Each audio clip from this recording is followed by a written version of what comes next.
Abra sua Bíblia no Evangelho de João, capítulo 20. Nós vamos dar continuidade a essa série, hoje com o tema O Testemunho do Cristo Ressuscitado. Faremos a leitura do verso 19 ao verso 23 apenas.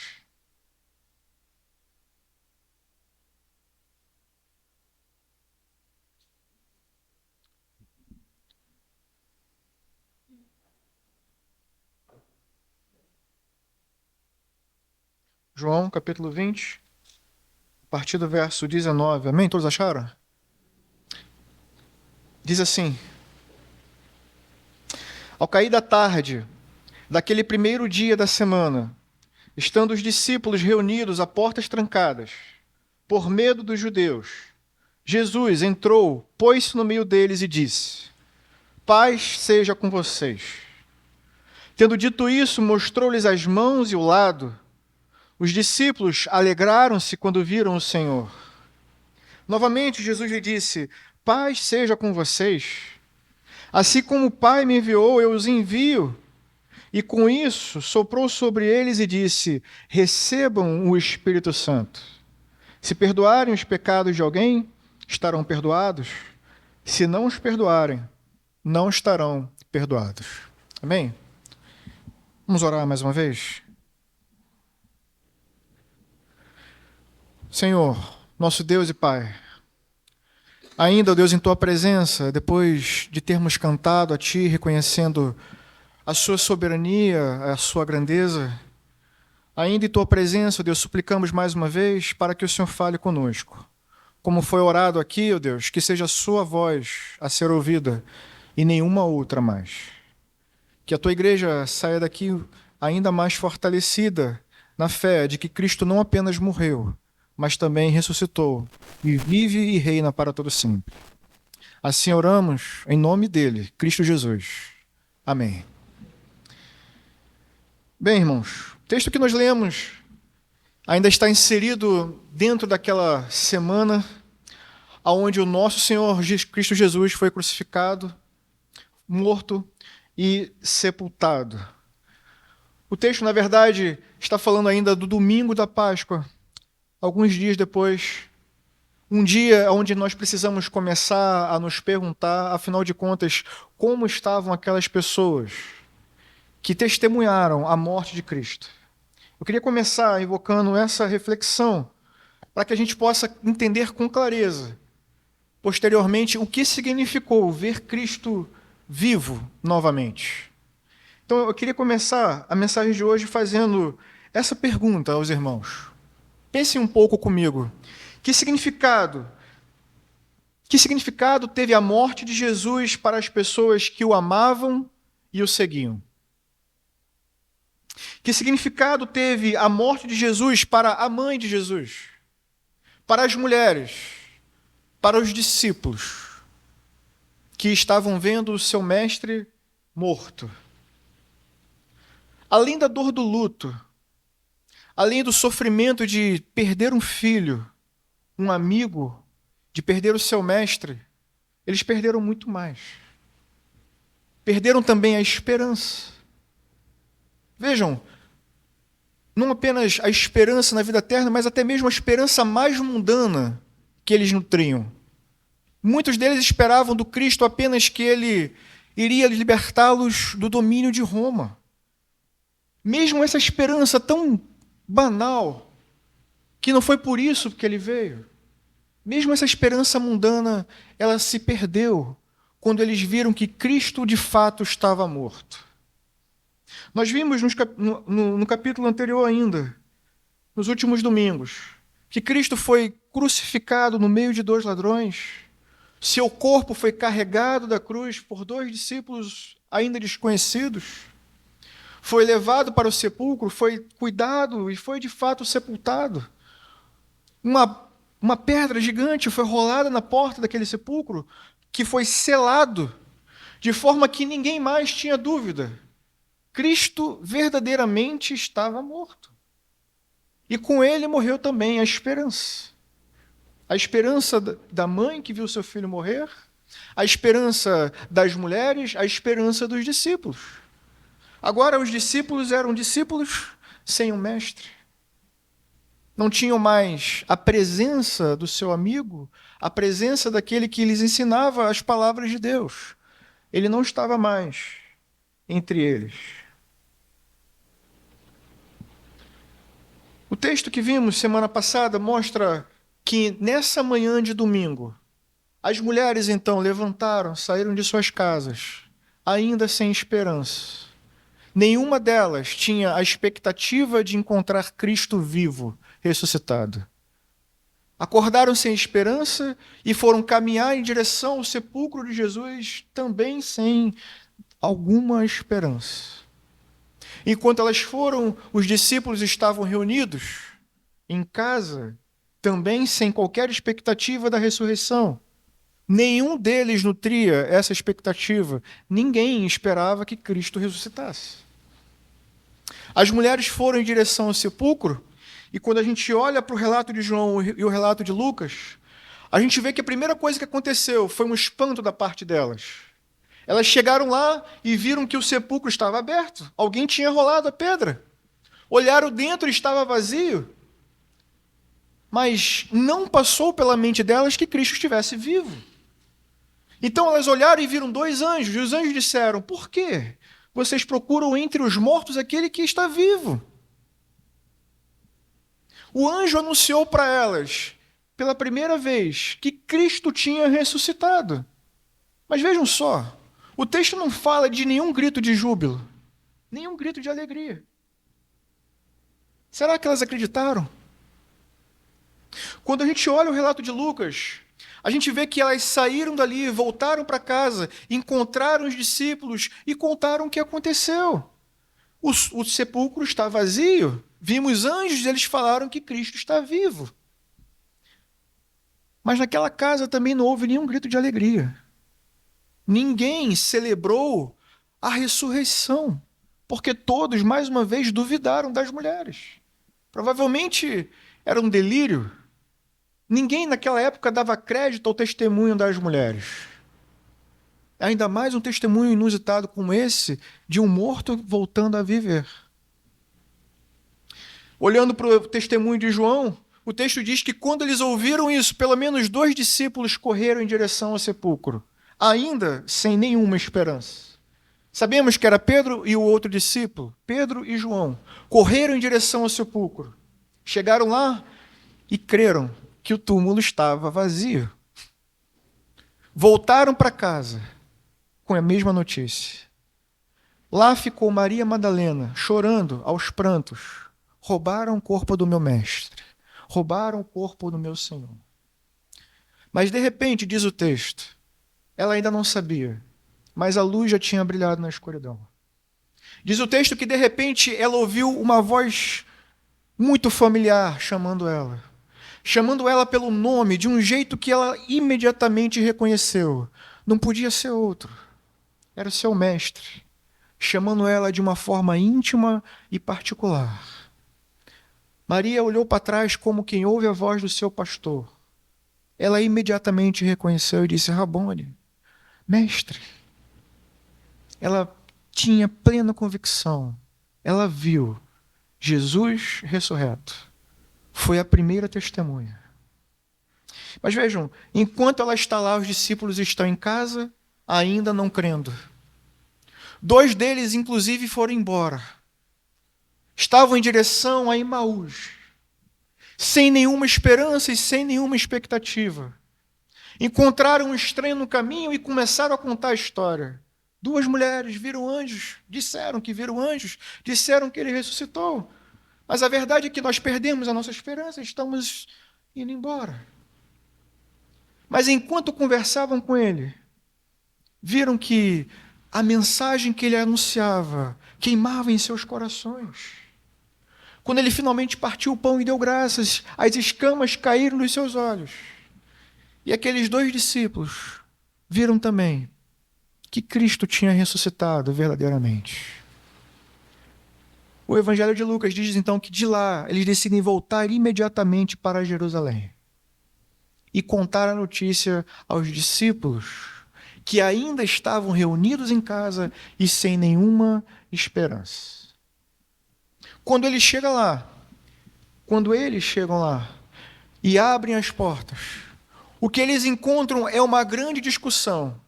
As pessoas estão discutindo se ele realmente se ele tinha ressuscitado. Maria já tinha voltado com uma mensagem que Jesus tinha dado a ela. E nós vimos isso semana passada. Eu queria ler mais uma vez sobre essa mensagem. Capítulo 20, versículo 17. Jesus, quando apareceu para Maria e quando ela o reconheceu, ele dá àquela mulher uma mensagem.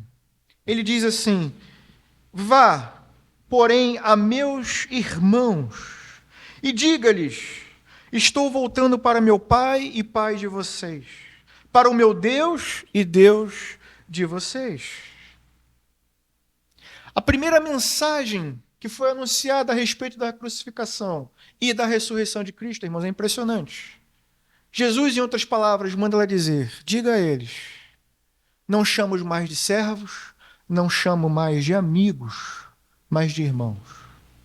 A notícia que ela estava carregando era a notícia de que agora que ele tinha ressuscitado, não mais servos e nem apenas amigos, por meio da sua ressurreição, agora eles faziam parte da família de Deus. Pela primeira vez, ele me diz: meu Pai e Pai de vocês, meu Deus e Deus de vocês. Essa é a primeira grande bênção que é transmitida aos discípulos depois que Cristo ressuscitou. Não mais servos, amigos, mas mais do que isso, filhos de Deus, co-herdeiros com Cristo. Vá e diga isso a eles. Que mensagem preciosa. Que mensagem preciosa foi confiada àquela mulher. Mas quando a gente começa a ler o texto a partir do verso 19, a pergunta é: como eles receberam essa mensagem? Será que houve alegria? Será que houve celebração ao ouvir de Maria Madalena que Cristo tinha ressuscitado? De que ele estava voltando ao Pai e que o Pai era Pai deles também? De que agora eles estavam inseridos na família de Deus? O texto não diz. Mas o texto dá um indicativo de que, por enquanto, as coisas ainda não tinham mudado. Veja, o texto fala que eles ainda estavam com as portas trancadas e estavam com as portas trancadas porque o medo ainda dominava os seus corações. E eu diria, não apenas o medo, mas também a culpa de tê-lo traído, de tê-lo negado, de tê-lo abandonado. A esperança ainda não estava viva em seus olhos. Ainda estavam com as portas trancadas e com o coração cheio de medo. Então diz o texto que foi nesse momento, quando os discípulos de Emaús já tinham voltado, quando as mulheres estavam ali e quando os 11 também estavam ali. Nesse momento, diz o texto, que Jesus apareceu no meio deles. Apareceu no meio deles e lhes disse: paz seja convosco. Aqui a gente tem duas possibilidades. Ou Jesus passou pela porta, que estava trancada, atravessou por entre ela. Ou outro milagre aconteceu, como aconteceu com Pedro. As portas, as trancas se abriram, de um jeito ou de outro, passando pelas paredes, ou fazendo com que as trancas fechadas se abrissem. Ainda assim, foi um milagre. E o ponto é, os discípulos ficaram assustados com aquilo que eles estavam vendo. Mas eu queria começar destacando o que acontece imediatamente aqui. Vejam o que diz o relato de Lucas. 24, versículo 37. Eles ficaram assustados e com medo, pensando que estavam vendo um espírito. A impressão que dá é essa: se Jesus passou pela porta que estava trancada ou pelas paredes, o que surge na mente dos discípulos é um espanto. Jesus estava no meio deles e eles pensaram se tratar de um fantasma. E com certeza, irmãos, Jesus vai esclarecer tudo isso para eles. Mas antes disso, antes de dar qualquer explicação sobre como aquilo foi possível, Jesus tem uma mensagem que ainda tem prioridade. E eu queria destacar isso. A primeira coisa que Jesus faz, a primeira coisa que Jesus fala, não é uma repreensão. Ele não se volta para os discípulos e os recrimina porque eles o abandonaram. Não se volta para os discípulos e os condena por eles terem desertado. As suas primeiras palavras foram aquela saudação: Shalom, paz seja convosco. E eu acho importante destacar isso, porque algumas pessoas dizem, irmãos, que essa saudação foi uma saudação rotineira. E de fato era uma saudação rotineira. Mas nas palavras de Jesus, não. Jesus não cumprimenta eles aqui simplesmente como quem diz o bom dia, uma boa tarde ou uma boa noite. É muito mais do que isso. E a prova disso é que João faz questão de nos mostrar. Jesus não diz isso apenas uma vez, ele diz isso por 2 vezes. Ele diz isso tão logo ele entra no versículo 19 ainda, mas ele repete isso no versículo 21. Novamente disse: paz seja convosco. Então Jesus não está simplesmente fazendo uma saudação. Muito mais do que isso, irmãos. Nós precisamos entender. Jesus está proclamando paz ao coração daqueles discípulos. Não era apenas uma palavra sendo pronunciada, não era apenas um cumprimento. Ele estava declarando, proclamando com autoridade: paz seja convosco. Não era apenas um desejo abstrato. Jesus estava fazendo uma proclamação poderosa. Vejam, com base em que Jesus podia aparecer ali e fazer uma declaração assim? Sabemos que, por causa dos nossos pecados, os nossos pecados nos fazem inimigos de Deus. Essa é a posição de todos os homens. Todos pecaram, estão separados, estão destituídos da glória de Deus. Inimigos é a palavra que a Escritura diz. Então, como pode ele aparecer agora e dizer paz? Com que poder, com que autoridade Jesus pode aparecer diante deles e dizer: paz seja convosco? Ele só pode dizer isso por um motivo. Porque ele conquistou isso na cruz. Ele só pode dizer isso porque ele foi crucificado, sepultado e morto para o perdão dos nossos pecados. É com base no que ele fez na cruz e com base de que Deus aceitou o seu sacrifício, que ele pode agora entrar na presença dos discípulos e dizer com toda a autoridade que ninguém mais poderia ter. Ele pode dizer: paz seja convosco, porque na cruz do Calvário, isso foi comprado com o preço do seu sangue. Foi conquistado e foi selado. Ele pagou o preço. Foi comprada essa paz. E agora ele não apenas declara, ele proclama, ele dá gratuitamente aos seus discípulos: paz seja convosco. Irmãos, não é por acaso. Vocês lembram? Foi falado aqui de hinos. Vocês lembram do hino que foi cantado pelos anjos quando Jesus nasceu? Foi cantado um belíssimo hino ali. Eles cantaram dizendo: glória a Deus nas alturas e paz na terra aos homens, às quais ele concede o seu favor. Esse hino foi cantado falando dele, falando de Cristo Jesus, quando ele ainda não tinha consumado a sua obra na cruz. Mas agora, irmãos, naquele domingo, ele aparece e diz com todo o poder e autoridade, para que ninguém mais tenha dúvida: paz seja convosco. Essa é, irmãos, a segunda grande bênção que Jesus torna conhecida. A primeira foi a maravilhosa bênção da adoção. Porque ele morreu e ressuscitou, eu e você hoje somos filhos de Deus. Porque ele morreu e ressuscitou, somos todos irmãos, filhos de um mesmo Pai, cordeiros com Cristo, somente porque ele morreu e ressuscitou. É isso que nos dá o direito, é isso o que nos dá o poder.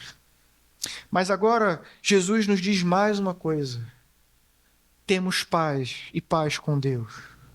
Fomos aproximados mais uma vez. Estávamos distantes, afastados dele por causa dos nossos pecados. Mas porque ele morreu e ressuscitou, fomos aproximados. E agora não mais inimigos, nem tampouco servos, e nem somente amigos, filhos. E temos paz, porque Cristo comprou e selou isso na cruz do Calvário.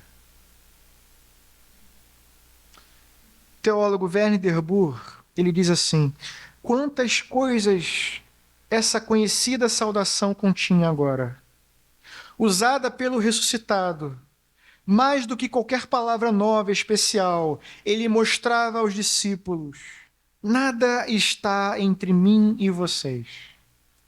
Tudo foi perdoado e apagado. Não se ouve nenhum tom de recriminação, não é feito nenhum acerto de contas.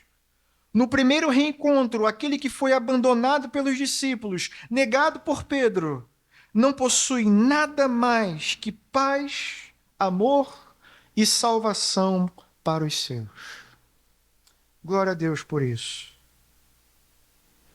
Agora vejam só. Ele diz: paz seja convosco, e o texto diz que logo em seguida o que ele faz é mostrar as suas marcas. Ele se coloca diante dos discípulos para que todos vejam as marcas em suas mãos e vejam o seu lado. Provavelmente o lado que foi perfurado pela lança do soldado romano. E a pergunta, irmãos, é por quê? Por que Jesus faz questão? Vejam, ele ressuscitou. Ele poderia aparecer com o corpo sem essas marcas, sem as marcas dos pregos, sem o furo da lança. Por quê? Ele aparece e traz e faz questão de expor as marcas da cruz. Porque ele faz questão de apresentar isso aos discípulos. Vejam as marcas da cruz, irmãos. Por quê? Eu acredito, irmãos, que são por pelo menos dois motivos. E o primeiro deles é esse: para dar provas da sua identidade. Para que ninguém tivesse dúvida de que aquele realmente era o Cristo. Quem mais teria as marcas das mãos e o lado perfurado? Isso foi próprio de Cristo, próprio dele. Então vejam, ele apresenta essas evidências, as marcas em seu corpo para dizer que de fato ele era o Cristo. As marcas das mãos, a cicatriz em seu lado, não deixa dúvida, ele era o Cristo.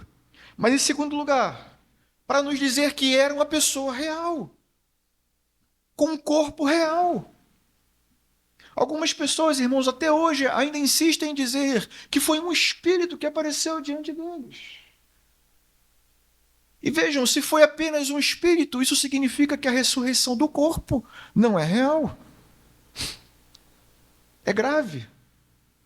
Mas quando Jesus se apresenta e permite que os discípulos o examinem, vejam, toquem, é para que tenhamos certeza, não era apenas um espírito, era o próprio Cristo que estava diante deles.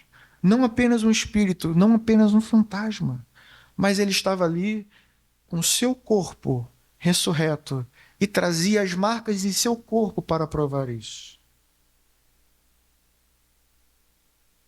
Esse é o primeiro motivo, para nos dar prova e tirar de nós toda dúvida. Não era um outro homem, não era um fantasma, era Jesus que estava diante deles e as provas estavam sendo dadas. Mas há ainda, eu acredito, um outro motivo para ele mostrar essas marcas. É para que a gente tenha certeza de que de fato o preço foi pago. e o preço foi aceito. Vejam, ele disse paz, mostrou as marcas e então lhe diz mais uma vez, paz. E essa paz é fundamentada nisso. Vejam as marcas que eu trago. Eu morri para que vocês fossem perdoados. Morri para que vocês fossem inseridos na família de Deus. E morri para que vocês tenham paz com Deus. Eu trago no corpo as evidências disso. Embora não houvesse pecado, sobre ele estavam os nossos pecados, as nossas enfermidades, para que eles, os discípulos e nós também, fôssemos reaproximados de uma vez por todas. É por isso que Jesus coloca diante deles as marcas, para que ninguém tenha dúvida da sua identidade, para que ninguém tenha dúvida da sua autoridade, para que ninguém tenha dúvida das bênçãos que ele conquistou para nós, o seu povo, naquele lugar. Verdadeiramente, estava diante deles o Cristo Jesus, o Cristo crucificado, mas também o Cristo ressurreto. Que maravilhosa notícia! Saber que ele não estava mais morto, mas que ele vive. Para a gente entender, basta a gente fazer o contrário. Se ele não tivesse ressuscitado, o que isso significa? Significa que ainda não temos paz. Significa que ainda somos inimigos de Deus. Significa que estamos perdendo tempo hoje aqui. Significa que essa pregação e todas as outras são inúteis, porque Cristo não ressuscitou. É isso que diz o apóstolo Paulo. É vã a nossa fé. Então os discípulos ainda teriam todos os motivos para continuar com medo, e não apenas dos judeus, porque a ira de Deus permaneceria sobre eles e também sobre nós. Não haveria paz, não haveria alegria, não haveria motivos para termos esperança. Se nada disso tivesse acontecido, se ele não tivesse aparecido diante deles e não tivesse apresentado aquelas marcas. Mas vejam só, ele apareceu, ele apresentou e disse, paz. E disse de um jeito, irmãos, que nenhum outro homem poderia dizer, porque foi ele que morreu, e pelo poder de Deus, foi ele também que ressuscitou. Então, quando os discípulos olharam e viram as marcas, viram que era o Cristo, diz o texto, então eles se alegraram. Essa é a terceira grande bênção. Não é possível ter alegria plena, se Cristo continua morto. Se o seu corpo foi roubado, não há por que termos alegria. Ainda estamos em agonia e em desespero, porque se morremos, estamos diante da ira de Deus, condenados. Mas agora não, vemos o Cristo e sabemos, de fato, Deus aceitou a oferta, aceitou o sacrifício, Ele está diante de nós. Deus o ressuscitou, a promessa se cumpriu. Temos paz e verdadeira alegria, esperança viva, porque Ele está vivo e está diante de nós. Veja o que diz o texto. Novamente, Jesus disse, paz seja convosco. E o texto continua então. Jesus lhes deu mais do que isso. Jesus diz, logo em seguida, o meu Pai me enviou e eu os envio. E com isso, diz o versículo 22, soprou sobre eles e disse, recebam o Espírito Santo. Se perdoarem os pecados de alguém, estarão perdoados. Se não perdoarem, não estarão perdoados. Muita coisa aqui. Vamos começar pelo mais fácil. Tão logo Jesus apresentou as marcas, tão logo ele saudou os discípulos, dando a ele a paz, tão logo a alegria deles foi restaurada, Jesus continua ainda, dando a eles ainda outras bênçãos.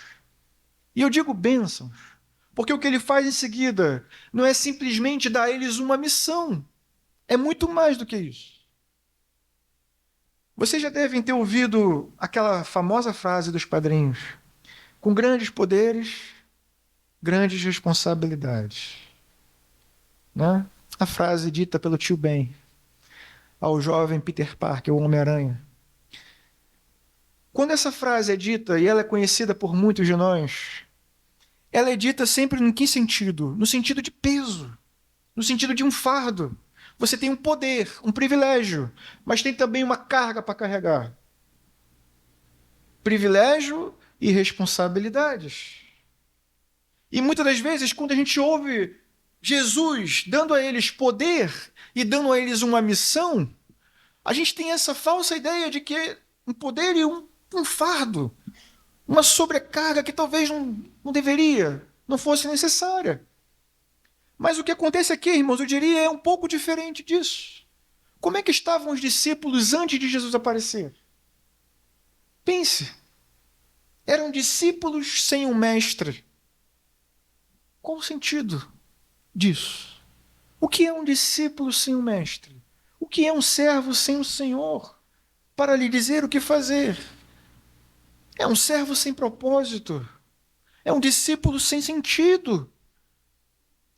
Quando os discípulos estavam reunidos naquela casa com medo, sem alegria, eles estavam, além de sem esperança e também medo, estavam sem propósito. Não havia sentido em sua existência.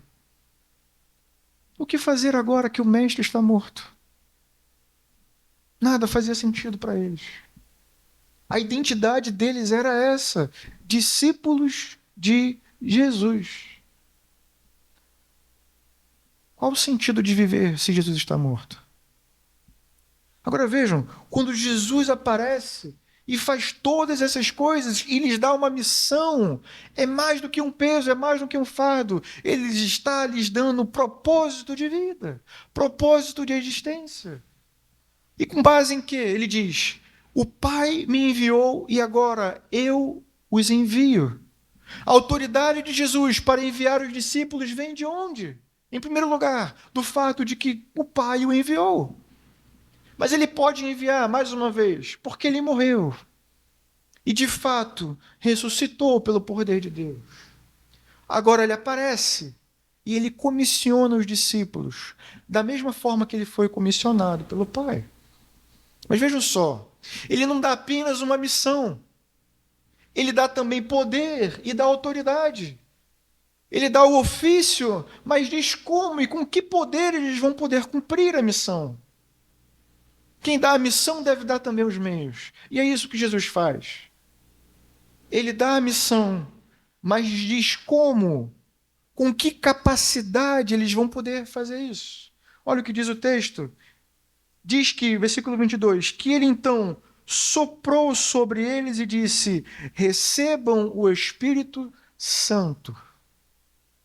Recebam o Espírito Santo. Ele fez isso por meio do seu sopro.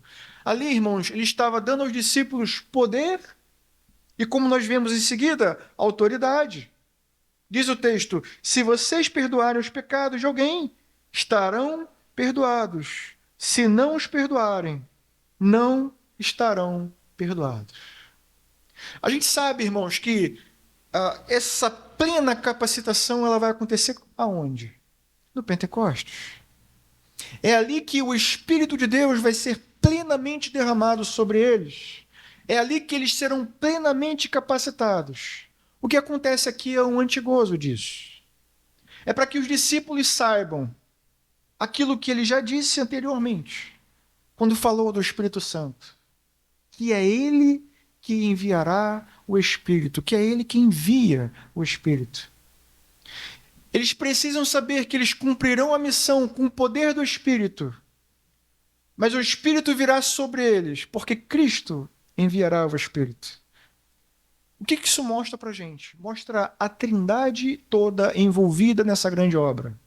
O Pai envia o Filho envia os discípulos, e eles só conseguem ir e cumprir a missão, porque o Filho também envia o Espírito.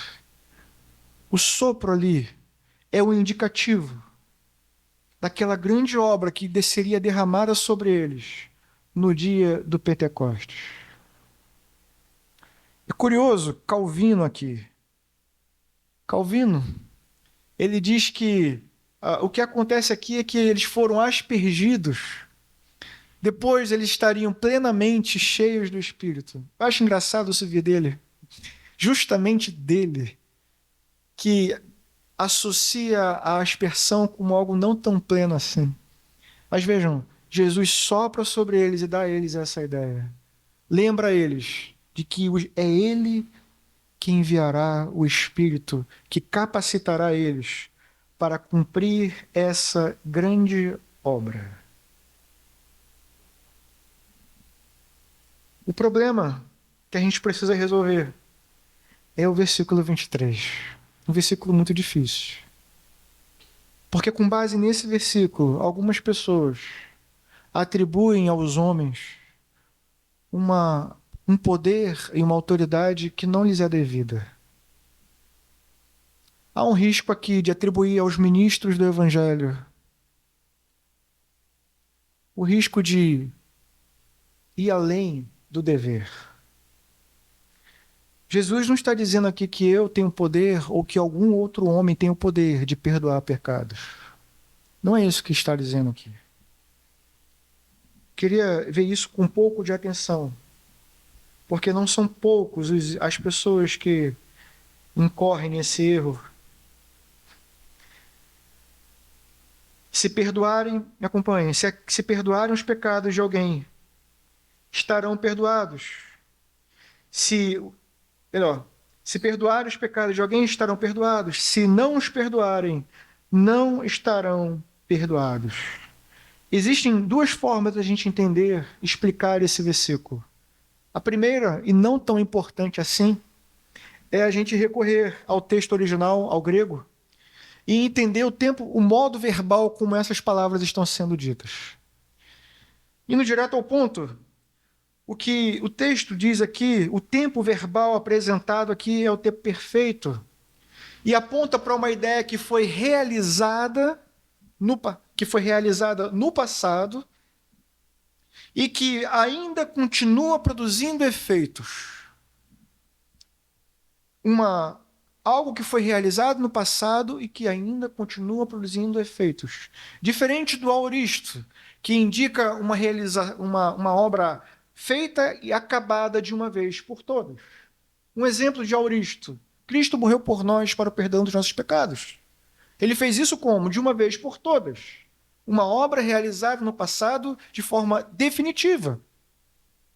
Única e suficiente. Mas quando o texto diz e mostra para a gente um modo verbal assim, no perfeito, o que ele quer dizer é que essa obra foi feita, mas que os efeitos continuam sendo manifestos. E aí, para a gente entender isso, a gente precisa observar. A obra de Cristo foi feita na cruz. Ali ele conquistou o perdão para todos aqueles que creem. Então, em que sentido os discípulos perdoarão? Quando eles forem pregar e anunciar uma mensagem de arrependimento. Quando eles apontarem e anunciarem o Cristo. Aqueles que ouvirem e crerem, estes serão perdoados. Estes estão sendo perdoados. Os que ouviram e creram. Por outro lado, aqueles que ouviram e rejeitam a mensagem, estes nós podemos dizer que ainda também não foram perdoados. Mas vejam, com que base podemos dizer isso? É com base em Cristo, no que Ele fez e no decreto de Deus.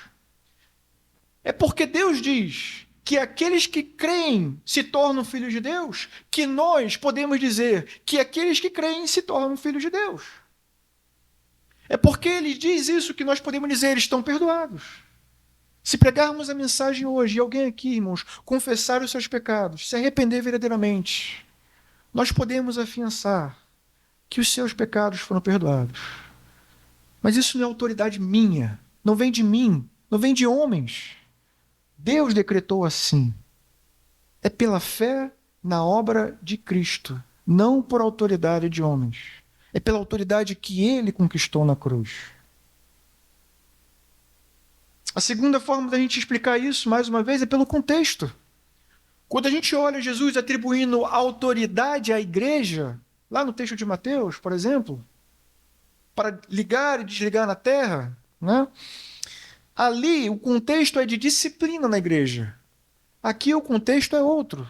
É de evangelismo. É de evangelismo. É de ir e anunciar a mensagem àqueles que ainda não ouviram, para que eles se arrependam e alcancem o perdão dos seus pecados. Não é disciplina. Aqui a autoridade é dele. E o texto mostra isso. Ele soprou o Espírito. E é pelo poder do Espírito, pela obra realizada por Cristo na cruz e pela vontade de Deus Pai, que todos os que creem são perdoados, salvos e redimidos. E também aqueles que não creem continuam debaixo da ira de Deus. Mas isso, irmãos, é por obra e autoridade dele.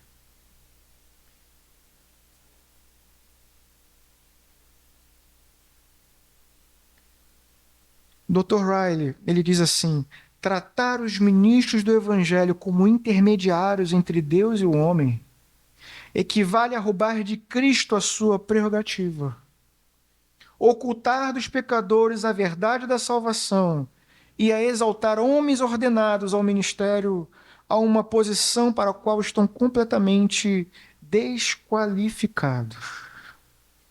Então, homem nenhum, pastor nenhum, ministro nenhum tem autoridade para fazer isso. Essa autoridade é dele e exclusivamente dele. E graças a Deus por isso. Louvado seja o seu nome por isso.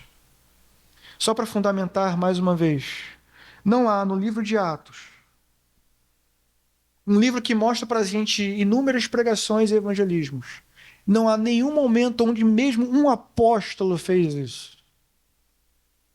Nenhum apóstolo declarou perdão por autoridade própria, como Jesus fez. Ninguém fez isso. Nenhum apóstolo. Mesmo quando olhamos para as cartas pastorais, Timóteo e Tito, não encontramos também nenhum tipo de autorização ou de orientação para que um pastor ou qualquer outro homem declare perdão dos pecados de alguém. Não nos cabe fazer isso. A nossa responsabilidade é anunciar, é apontar para ele, é dizer como João Batista dizia: creiam, arrependam-se dos seus pecados. E baseados na autoridade e no poder dele, a gente pode dizer: todos os que crerem e se arrependerem, esses sim, estão perdoados. Pela graça e misericórdia de Deus. E pela obra de Cristo Jesus, nosso Senhor. Eu parto para o final, irmãos, dessa mensagem, fazendo a mesma pergunta que eu fiz no início. Eu comecei perguntando e trazendo uma reflexão. Qual foi o significado da morte de Jesus para aqueles discípulos? E eu termino fazendo outra pergunta. Qual foi o significado da ressurreição para aqueles discípulos? Que significado teve a ressurreição para os discípulos? E que significado tem a ressurreição para nós? Eu queria pensar um pouco sobre isso. Em primeiro lugar, porque às vezes a gente corre o risco, conversava com o diácono André sobre isso, às vezes a gente corre o risco de minimizar o valor de alguém ter visto Cristo. Especialmente porque um pouquinho depois, quando Jesus conversa com Tomé, o que Jesus vai dizer? Bem-aventurados que não viram, mas creram. Então há um risco aqui da gente supervalorizar o fato de não ver. Mas há uma grande importância no fato de que eles viram Jesus ressurreto. E eu vou citar pelo menos uma. Para ser apóstolo, tem que ter visto Cristo ressurreto. Não existe nenhum apóstolo hoje, porque nenhum deles viu Cristo ressurreto. E o próprio apóstolo Paulo disse que ele era o último. Então, por isso, o reverendo Nicodemos diz: apóstolo bom, apóstolo morto, porque não há nenhum deles vivo. Mas vejam só, esse é apenas um motivo para ser apóstolo, precisava ter visto Cristo. Agora, eu queria pensar um pouco mais sobre isso. Qual o significado teve a ressurreição para os discípulos? Imagine, irmãos, se alguém contasse a notícia para a gente, mas ao mesmo tempo dissessem: olha, ninguém viu. Ninguém viu. Mas o apóstolo Paulo vai dizer que não apenas eles viram, mas Jesus continuou aparecendo a multidões. Então, vejam, não há por que haver dúvida no nosso coração. Foi real. Não foi apenas o grupo seleto e secreto dos 11. Jesus apareceu aos seus, mas apareceu a muitos outros, aos discípulos que estavam indo para Emaús, às mulheres, a multidões. Foram muitos, irmãos, que viram Jesus ressurreto. Então, não há por que termos dúvida. É um fato histórico. Não é um mito, não é uma lenda. De fato, o nosso Jesus ressuscitou. Mas vejam, eu queria ler com os irmãos o que o próprio João escreveu em sua primeira carta. Ele abre no capítulo 1, a partir do versículo 1. Abra junto comigo, vamos ler.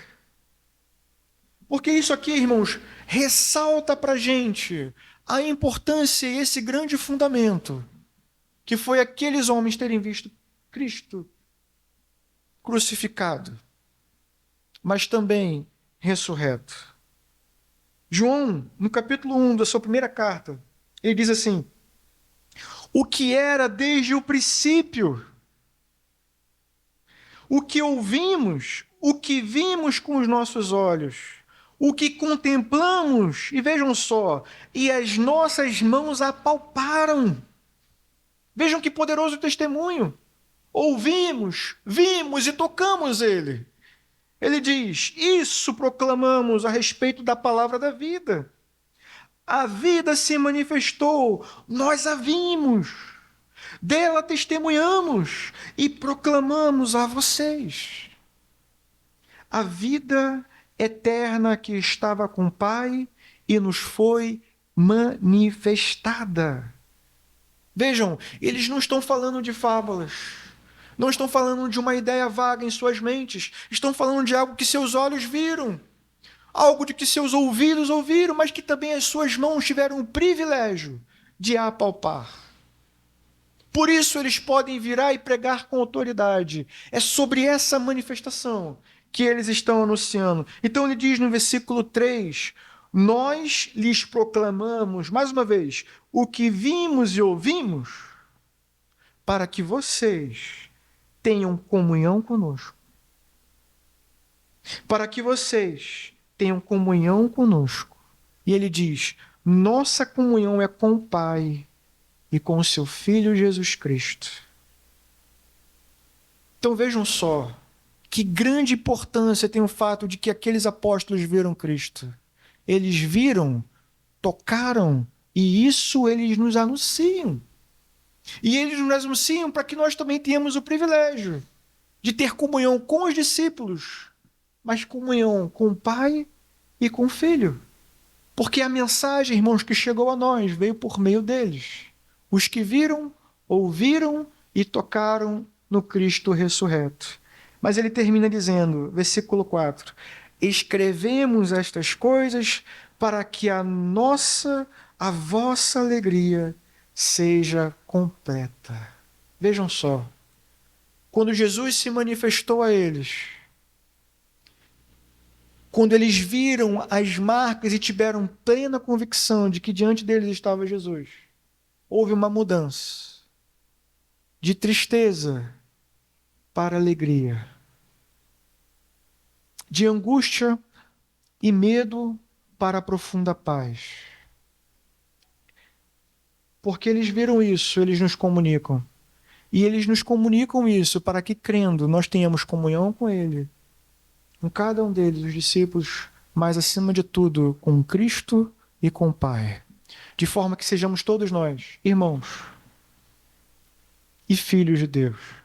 E mais uma vez, cordeiros com Cristo. Então, eu pergunto, que significado tem a ressurreição para nós? Eu queria lembrá-los É porque Cristo ressuscitou que nós temos uma esperança viva e real. É porque Ele ressuscitou que podemos e devemos ter alegria plena. É porque Ele ressuscitou que podemos chamar a Deus de Pai. É porque Ele morreu e ressuscitou que temos paz com Deus.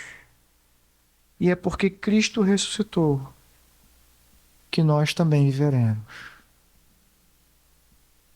Não é vã a nossa fé, porque Ele morreu, mas Ele vive. O mesmo Cristo crucificado é o mesmo Cristo ressurreto. Ele traz no corpo as marcas dos pregos, o furo da lança, para dizer que não foi em vão. Na cruz Ele comprou, na cruz Ele pagou o preço da minha, da sua, da nossa salvação.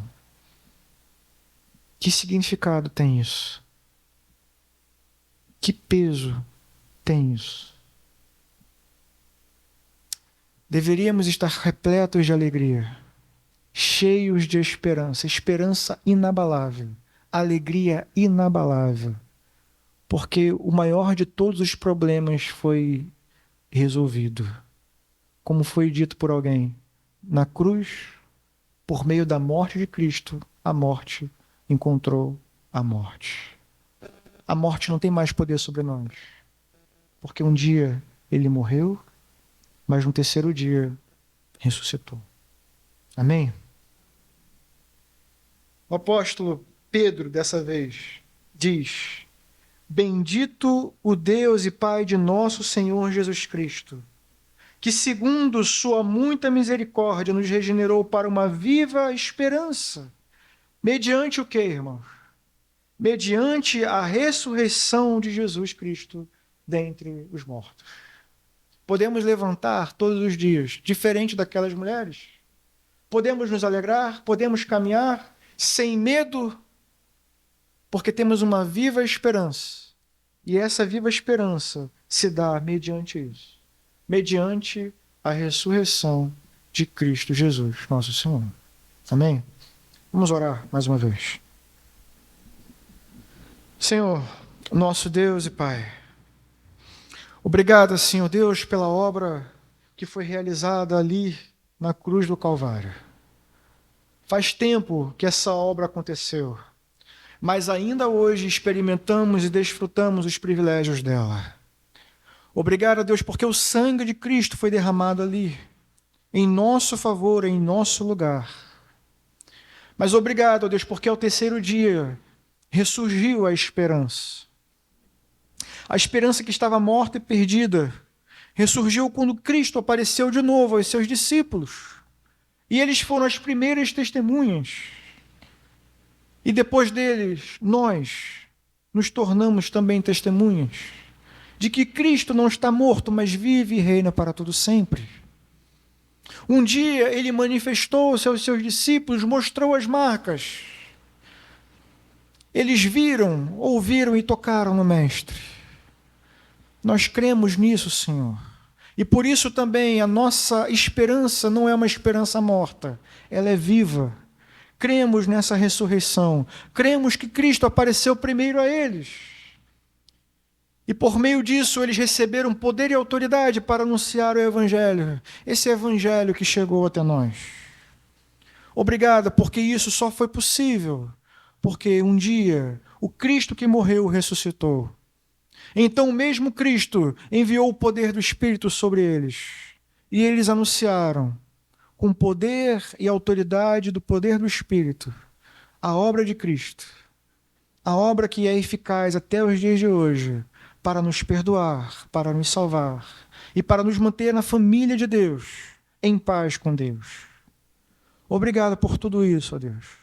E eu te peço, ajuda-nos a meditar nisso e a nos alegrarmos nessa poderosa verdade. Não permita, ó Deus, que estejamos acostumados a ouvir isso. Não permita que ouçamos essas coisas e desprezemos, porque ouvimos tantas e tantas vezes. Mas que todas as vezes ao ouvir possa haver alegria em nossos corações, plena paz, plena convicção, que haja sempre gozo no fato de que Cristo morreu e ressuscitou. Permita, Deus, que diante de nós essa chama sempre queime, e queime ao ponto de que sejamos todos nós também motivados a sermos outras testemunhas de que Ele vive e de que Ele reina. Assim oramos, gratos por tudo, no nome de Jesus.